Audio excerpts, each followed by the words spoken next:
information reaching me now is that allegedly, na Mampas man no na a custody of Ndudo Gashi for the past 1 week abi 2 weeks.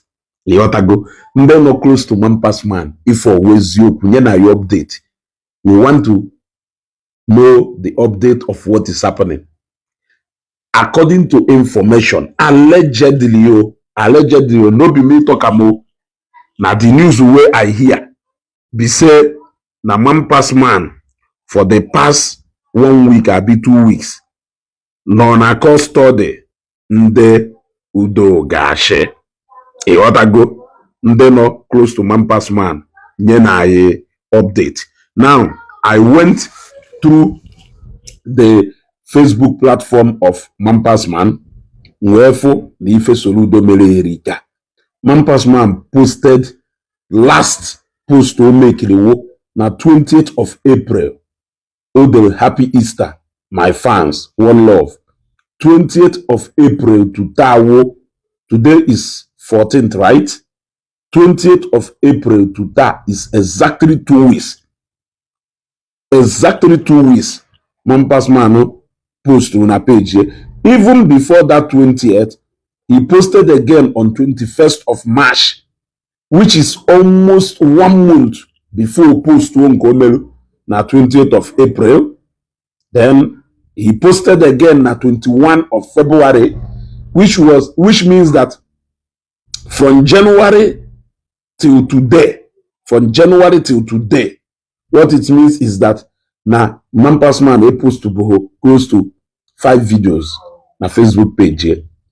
Ife Soludo mere erika. Hey! Ife Soludo mere uriri nne. Nda anọkọtara che kpala mụla amụlọ. Agbahodukwu ụzọ were mgba odechi.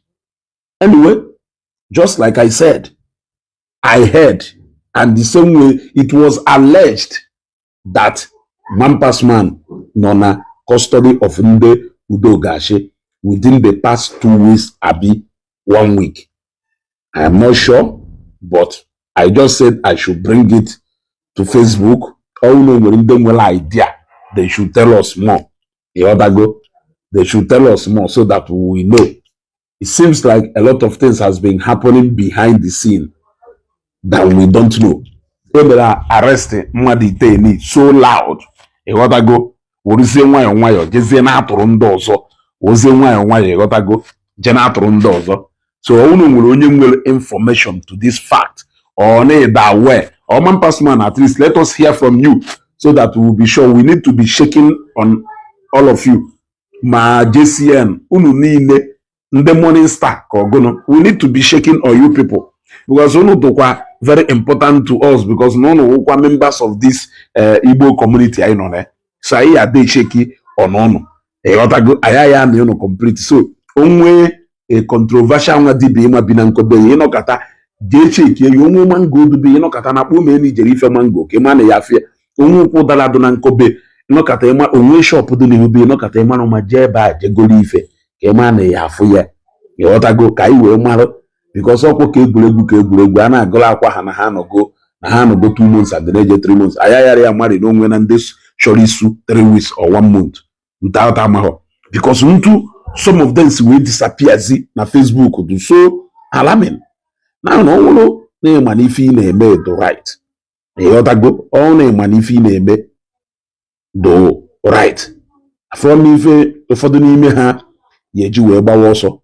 Yotago from ife ụfọdụ n'ime ha yeji wee gbawa ọsọ.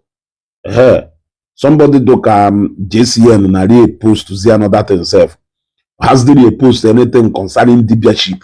Then somebody look at GCM. Had they post to see anything concerning Dibia Jukosi, Dibia Jigarese, or he post to say born and lolo. Before they post to see what water video share, he has become a content creator. I na show view or nacho. He ought to go Kumbu Dibia nacho view or nacho. Or Drozi Kambana Pagare Mpogo to re Bugari offer. He ought to go na we see a boko. Na-egosigasi uno ma hotel ma ndị otu ya na-egosi ebe a na-eje na-agha ego. Ịghọtago Soludo restore ha ncha niile to their factory setting. Something good You got to go. Very good development. But the man pass man is my brother, nor if they here. So I really want to know. DBM, Kelafa, this guy, MC Tosh, you got to go DBAFA.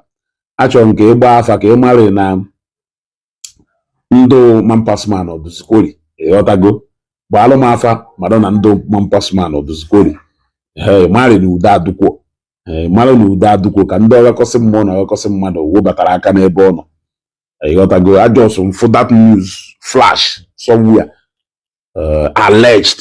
It is alleged as of now ịghọtago until confirmed. Ka ọ dụnụ.